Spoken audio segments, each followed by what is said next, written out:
Eu preparei o salmão poché favorito dela, com manteiga de limão, cenouras assadas e uma torta de pêssego feita do zero. Até encontrei aquele velho linho floral. Ela gostava daquele, com as bordas puídas, o mesmo sobre o qual costumava me repreender, mas que, no fundo, adorava. Era o aniversário de 64 anos da Vera, e eu disse a mim mesma que esse ano poderia ser diferente, não necessariamente melhor, mas talvez mais calmo. A mesa estava posta para 6. Vera na cabeceira, ao lado da sua parceira de bridge, June, nossa prima Lori e 2 vizinhos que me conhecem desde a adolescência. Servi o vinho e ofereci sorrisos entre os pratos. Chegava a ser fácil fingir que aquilo era amor. Então Vera ergueu sua taça e brindou ao envelhecer sem bagagens, foi o que ela disse, sorrindo enquanto girava o vinho no copo. E a finalmente ter uma vida livre de peso morto. Ela olhou diretamente para mim. Honestamente, Marin, o melhor presente que você poderia me dar é sair da minha vida. Ninguém disse nada. June tossiu discretamente. O garfo de Lori parou no ar. Olhei para Vera, pisquei uma vez, depois outra. Não pedi que ela repetisse. Eu não queria ouvir de novo. Levantei-me devagar, pedi licença com um sorriso que não era meu e fui até a cozinha. Enxaguei as mãos em água fria até que ficassem dormentes. Depois peguei meu casaco no cabide e fui embora, sem me despedir. Naquela noite, sentei-me na cozinha escura, ainda de casaco. A torta continuava intocada no balcão. A pia estava cheia de copos vazios, manchados de vinho, meio enxaguados. Olhei para a cadeira onde ela se sentara, ereta, com aquele olhar presunçoso, e me perguntei há quanto tempo ela vinha ensaiando aquela frase. Talvez não tivesse ensaiado. Talvez tenha sido puro instinto. Pensei em todos os aniversários antes daqueles que passei fazendo presentes costurados à mão, ainda criança, os anos em que eu decorava a varanda da frente com velas. Décadas tentando conquistar algo que ela nunca teve intenção de me dar. Levantei-me, guardei a comida na geladeira e fiquei ali parada, olhando para os pratos. Não os lavei. Fui dormir com o gosto do silêncio na boca e as palavras dela ainda ecoando nos meus ouvidos. Na manhã seguinte, abri meu diário em uma página em branco. E ela permaneceu em branco por muito tempo. Segurei a caneta, mas não escrevi. Minha mão pairava sobre o papel como se esperasse permissão. E no silêncio daquela manhã, as memórias vieram sem serem chamadas. Eu tinha 26 anos quando abandonei a pós-graduação. Vera tinha escorregado no gelo, na varanda da frente, e fraturado o quadril. Você é tudo que eu tenho, ela disse ao telefone, com aquela voz fina e manipuladora. Lembro da expressão de desânimo do professor quando lhe contei que não terminaria o semestre. Só tire um tempo, ele disse com gentileza. Eu assenti, mas nunca mais voltei. Voltei para casa naquela semana. Era para ser temporário. Os anos passaram devagar. Compromissos, medicamentos, compras, recados. Consegui um emprego numa biblioteca local. Horários flexíveis, perto de casa. Tive alguns encontros discretos, mas nada sério. Sempre que alguém perguntava sobre planos futuros, eu dava um jeito de mudar de assunto. Quando Vera perguntou se podia reformar a casa, concordei. Ela pintou de amarelo o corredor que eu amava e trocou os azulejos da cozinha por quadrados de um cinza frio. É mais moderno, ela disse. Eu me convenci de que não importava. Ainda era meu lar, mesmo que não parecesse meu. Deixei que ela jogasse fora a cadeira que comprei com meu primeiro salário. Ri quando ela disse que era cafona. Disse sim para cada pequeno não. Esse era o nosso ritmo, ela dizia. E eu me adaptei. Mas agora, no silêncio desta manhã, parecia diferente. O padrão não era devoção. Era desaparecimento. Um lento desfazer, fio por fio, até que eu já não sabia onde terminava e onde começavam as expectativas dela. Baixei a caneta e, finalmente, escrevi algo. Abri mão de tanta coisa tentando impedir que ela se sentisse sozinha. Mas nunca perguntei se eu tinha permissão de querer mais do que apenas sobreviver a ela. A tinta escorreu sobre a página. Rasguei-a, dobrei com cuidado e guardei no fim do diário. Em seguida, abri a gaveta de arquivos e comecei a procurar meus extratos bancários. Não dormi naquela noite. A mente seguia acelerada, mesmo com o corpo imóvel. Fiquei repetindo todos os momentos em que eu deveria ter dito algo, traçado um limite, feito uma escolha que me colocasse no centro e não ela. Mas não fiz. Esperei a situação se tornar insuportável antes de ousar nomeá-la. De manhã, fiz chá, mas não cheguei a beber. Sentei à mesa da cozinha, abri um diário novo e escrevi a frase como se ela tivesse esperado anos para ser dita. Fui excluída da minha própria vida. As palavras caíram no papel com mais força do que no meu peito. Li tudo 2 vezes e depois sublinhei uma vez. Então comecei. Fiz uma lista de tudo a que Vera tinha acesso. Contas conjuntas, a escritura da casa, minha senha rabiscada naquele bloco de notas da cozinha. Ela sempre fingia que não via. Circulei as coisas que precisavam ser mudadas primeiro. Depois, reuni toda a papelada que consegui encontrar, formulários de seguro, extratos bancários, o testamento que assinei sem ler, anos atrás.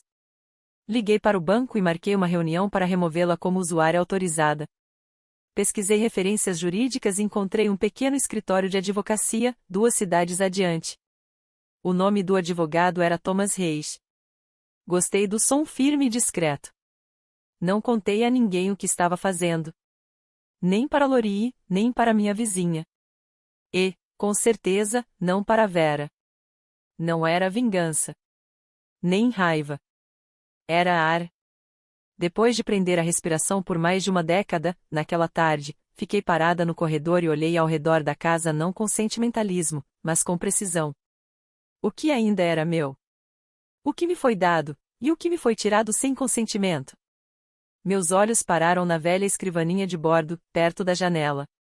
Foi a última coisa que meu pai tocou antes de morrer.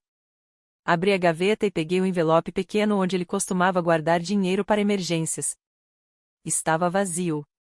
No dia seguinte, peguei o carro e dirigi até encontrar o advogado. Vera percebeu. Não imediatamente, mas logo depois. Parei de lembrá-la dos compromissos. Não preenchia mais os silêncios com conversas educadas. Cozinhava só para mim, usando a panela pequena, em vez da grande que costumávamos compartilhar. Ela começou a se aproximar de novo, sorrisos meio sinceros, comentários sobre minhas roupas, como se tentasse soar maternal. Uma manhã, bateu na minha porta com uma bandeja de torradas queimadas e chá forte demais. Imaginei que você estivesse cansada, ela disse suavemente. Não temos conversado muito desde então. Bem, você sabe, ela acenou vagamente com a mão, como se não lembrasse das palavras que cravou no centro do meu peito. Você quer dizer no seu aniversário? Perguntei. Ela piscou. Aquilo? Ah, vamos lá, Maren. Foi uma brincadeira. Eu estava bêbada. As pessoas dizem coisas. Assenti, mas não a deixei entrar. Mais tarde naquela semana, sentei-me diante de uma gerente do banco, enquanto ela acessava o histórico da minha conta. Observei o rosto dela mudar a cada linha que lia. Alguém tem transferido fundos regularmente para outra conta corrente, ela disse. Eram quantias pequenas, mas constantes. Mais de 6.000 no ano passado. Eu não disse nada. Não precisava. Eu já sabia. Naquela noite, encontrei Vera dobrando toalhas na lavanderia. Ela olhou para cima com aquela expressão cansada que usava como armadura. Eu vi os saques e eu disse. Ela se endireitou. Do que você está falando? Da minha conta. Milhares retirados sem permissão. Vera suspirou e colocou uma toalha na cesta. Você está exagerando. Era para coisas que a gente precisava. Reparos, receitas, manutenção do seu carro. Você nunca perguntou. E também não se importaria. Ela estalou os lábios. Você sempre disse que estávamos juntas nessa. Pelo amor de Deus, Maren, você está sendo tão egoísta. Fiquei olhando para ela. Egoísta? Repeti. Sim, ela disse, elevando a voz. Você age como se alguém te devesse alguma coisa só porque vive aqui. Não respondi. Passei por ela, subi as escadas e entrei no meu quarto. Tranquei a porta atrás de mim não por medo, mas porque não queria ter que explicar esse limite em voz alta. Na manhã seguinte, encontrei uma carta na caixa de correio, sem remetente. O envelope era simples, o papel grosso, dobrado cuidadosamente em 3 partes. Não havia endereço de retorno, mas reconheci a caligrafia antes mesmo de abrir, limpa, levemente inclinada, escrita com cuidado. Era da senhora Darnell, que morava 2 casas abaixo. Conversamos talvez uma dúzia de vezes em 15 anos. Ela sempre acenava da varanda, mas nunca se demorava. Querida Marin, espero que você não se importe com a carta. Não quero me intrometer, mas tenho observado pela janela há muito tempo. Não estou aqui para julgar, só para testemunhar. Eu vi o que você carregou. O que você deu. A forma como você se apaga para que os outros se sintam mais confortáveis. Você não é invisível, Marin. E você não está errada. Com silenciosa admiração. Elaine Darnell. Li 2 vezes. Depois, mais uma, só para sentir as palavras de novo. Meus olhos ardiam não de dor, mas pelo conforto estranho de ser vista sem precisar me explicar. Dobrei a carta seguindo o vinco original e a coloquei no bolso de trás do meu diário, ao lado da página rasgada que escrevi depois do aniversário. Não consertava nada, mas firmava algo em mim que vinha cambaleando há anos. Naquela noite, preparei o jantar só para mim e não me ofereci para dividir. Vera não perguntou. Quando terminei de lavar a louça, abri o laptop e pesquisei um tabelião perto do cartório do condado. Eu já tinha falado com Thomas Reis. O próximo passo seria assinar os documentos. Verifiquei as fechaduras antes de ir para a cama e coloquei o diário no criado mudo, onde eu pudesse vê-lo. Na manhã seguinte, vesti roupas discretas e dirigi até o escritório do advogado. Thomas era calmo, centrado e preciso. O escritório tinha um leve cheiro de cedro, e as paredes estavam cobertas por certificados que eu nem precisei ler. Confiei nele no instante em que ele disse: Você não precisa de uma guerra. Você precisa de um limite que se mantenha. Passamos quase 1 hora assinando papéis. Ele me guiou por cada etapa, bloqueamos contas conjuntas, atualizamos a escritura, revisamos meu testamento. No final, ele deslizou o último formulário até mim. Hesitei por um instante, e então assinei. Lá fora, o vento tinha ganhado força. Quando cheguei em casa, as primeiras gotas de chuva já começavam a cair. Vera estava na cozinha. Ela levantou os olhos das palavras cruzadas. Onde você estava? Os olhos dela se estreitaram. Você tem estado distante e reservada ultimamente. Não gosto disso. Não respondi. Subi direto para o meu quarto. Naquela noite, a tempestade não veio do céu, veio pelo telefone. Tudo começou com uma mensagem de voz da prima Raquel. O que está acontecendo aí? Sua mãe me ligou. Disse que você está excluindo ela. Isso é cruel, Marin. Depois vieram as mensagens de antigos vizinhos, os passivo-agressivos só para ver como você está, mencionando terem ouvido coisas preocupantes. E então, Lori, que não se deu ao trabalho de suavizar as palavras, escreveu: Não acredito que você fez isso com ela, depois de tudo que ela fez por você. Virei o celular com a tela para baixo e deixei que ele vibrasse até parar. Lá embaixo, as portas batiam com mais força do que o necessário. Gavetas abriam e fechavam com intenção demais. Vera circulava pela casa com passos pesados, como se o som pudesse carregar sua culpa escada acima. Fiquei no meu quarto e escrevi tudo. Eu não estou punindo ela. Estou reivindicando o que é meu. Na manhã seguinte, Vera bateu na minha porta. Você já deixou claro o seu ponto, disse ela, irritada.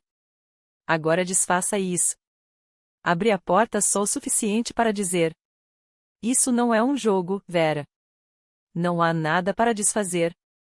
Ela me olhou, incrédula. Você vai se arrepender disso. Talvez, respondi, mas pelo menos esse arrependimento será meu. Fechei a porta e a tranquei. 2 dias depois, um aviso foi entregue ao responsável pela casa autenticado em cartório, definitivo. No fim da semana, Vera tinha ido embora. Ela não se despediu. Ouvi o som das malas sendo arrastadas pelo chão de madeira pouco depois do amanhecer. Sua voz, aguda e abafada, ecoou pelas paredes enquanto ela falava ao telefone, pedindo que alguém fosse buscá-la. Um carro ficou parado em frente à casa por 10 minutos. Então, a porta bateu. E depois disso, silêncio. Esperei 1 hora antes de descer. A sala estava em silêncio. Algumas molduras haviam sumido, algumas gavetas estavam abertas, mas a estrutura da casa permanecia. Minha casa. Meu nome na escritura, agora sem contestação. O silêncio se espalhou, mas dessa vez não parecia julgamento. Era respiração. Espaço. Comecei aos poucos. A pintura de flores silvestres que eu havia guardado 5 anos atrás, pendurei de novo acima da lareira. Troquei as lâmpadas do corredor por uma luz mais quente. Desci a colcha da minha avó do sótão e a estendi sobre o sofá, os pontos azuis e verdes ainda macios sob minhas mãos. Abri todas as janelas da casa. Deixei o ar circular por cada cômodo até levar embora o cheiro dela. Mais tarde naquela noite, encontrei uma lata velha de chá no fundo do armário, a mesma que eu costumava guardar na gaveta do criado mudo antes de Vera dizer que era bagunça. Preparei uma xícara e bebi na varanda dos fundos, com as pernas dobradas sob mim, enquanto o sol desaparecia atrás das árvores. Achei que fosse chorar. Mas não chorei. Em vez disso, fiquei ali, sentada com uma calma tão silenciosa que quase não reconheci. Não era alívio. Nem vitória. Era outra coisa. Algo como retorno. Naquela noite, dormi com a porta do quarto aberta. Na manhã seguinte, me inscrevi numa aula de arte no centro comunitário. A sala tinha um leve cheiro de raspas de lápis e lona aquecida pelo sol. Um espaço ocupado sem expectativas. Ninguém perguntou por que eu estava ali. Ninguém quis saber meu sobrenome. Sentei perto do fundo, abri meu caderno de desenho e esperei. A instrutora, uma mulher chamada Kali, com cachos grisalhos e as mangas salpicadas de tinta, deu boas-vindas a todos sem fazer alarde. A gente não está aqui para ser bom, ela disse. Estamos aqui para começar. Eu não desenhava de verdade desde os 22 anos. Não mesmo. Não desde que saí da faculdade e escondi essa parte de mim como se fosse um luxo que eu não podia me permitir. Os primeiros traços foram hesitantes, minha mão rígida, desacostumada a movimentos que um dia pareceram instintivos. Mas, na segunda aula, algo mudou. Eu não estava desenhando para ser vista. Eu desenhava porque aquilo me fazia sentir que estava respirando de novo. Ninguém naquela sala sabia da Vera. Ninguém sabia das contas conjuntas, das portas batidas, ou do brinde de aniversário que havia quebrado algo dentro de mim. Eles só conheciam o jeito como eu sombreava a luz, o jeito como eu borrava o traço com a lateral do polegar, o jeito como eu ria baixinho, surpresa, quando alguém contava uma piada sussurrada. Era o suficiente. Toda semana eu voltava para casa com carvão sob as unhas e uma tranquilidade que eu não sabia explicar. Comecei a reorganizar a casa, um canto por vez. Pintei o banheiro de hóspedes de um tom de sálvia clara. Mudei o abajur de leitura para o outro lado do sofá.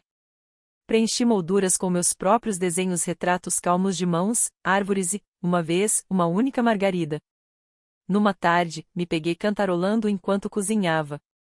Me assustei. Fazia anos que eu não fazia som só por fazer, só para preencher o espaço. Naquela noite, sentei perto da janela com meu diário e escrevi uma frase. Não estou construindo uma nova vida. Estou lembrando da que deixei para trás. E então o telefone tocou. Era a voz dela embargada, mas inconfundível. Marin, ela disse, quase num sussurro. Sou eu. Eu não disse nada. O telefone estava quente na minha mão, equilibrado entre memória e instinto. Eu não estou bem, ela continuou. Os médicos acharam alguma coisa. Achei que você devia saber. Deixei o silêncio se estender. Ela suspirou. As crianças perguntam de você. Sentem sua falta. Todos nós sentimos. Foi o a nós em que mais pesou. Eu consegui imaginá-la dizendo isso com a mão no peito, como se aquilo justificasse tudo o que veio antes. Desculpa, ela disse, agora mais suave. Eu falei coisas que não queria dizer. Mas essa casa não parece certa sem você. Nada parece. Olhei pela janela, onde o desenho da Margarida estava pendurado no canto do vidro. A luz batia diferente a cada hora do dia. Virou uma espécie de relógio para mim, marcando o tempo pela forma como mudava. Fico feliz que as crianças estejam bem, eu disse. E espero que você esteja recebendo o cuidado que precisa. Ela fez uma pausa. Então, a gente pode conversar?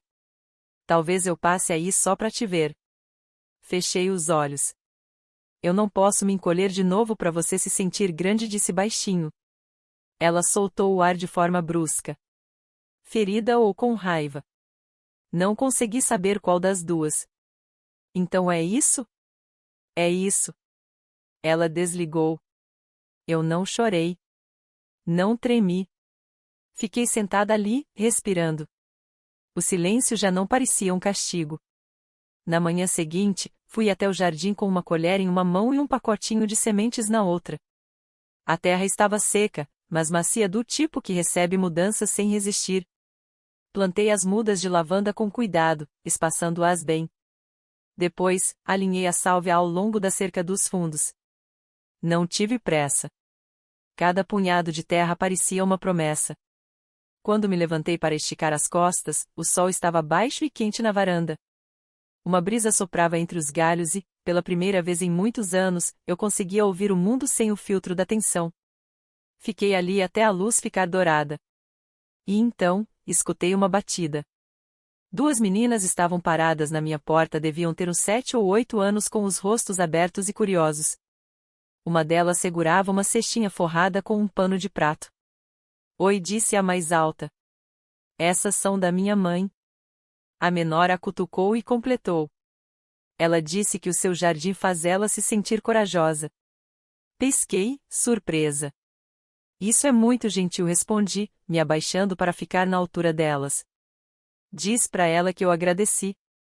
Elas sorriram e saíram correndo antes que eu pudesse dizer mais alguma coisa, deixando para trás o som de suas risadas como uma fita ao vento. Levei a cesta para dentro e coloquei sobre a mesa da cozinha. Ainda quentinho, o muffin cheirava a canela e maçã. Não comi na hora.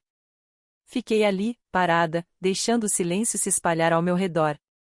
Mais tarde, acendi uma vela na sala e abri meu diário. Escrevi. Achei que desaparecer fosse me destruir. Mas talvez eu nunca tenha sido feita para ser vista por eles. Talvez eu devesse me ver. A chama da vela tremeluziu, lançando um halo suave sobre a página. E então virei para uma folha nova e comecei a